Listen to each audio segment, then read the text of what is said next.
কবি হেলাল হাফিজের লেখা কবিতা আমার খুব পছন্দের, তুমি ডাক দিলে।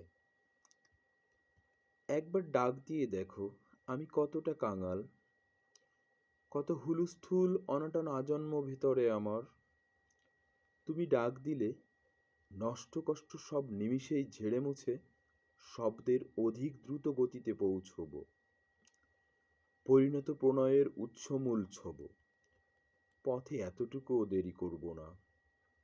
তুমি ডাক দিলে সীমাহীন খাঁখা নিয়ে মরুদ্যান হব, তুমি রাজি হলে যুগল আহ্লাদে এক মনোরম আশ্রম বানাবো।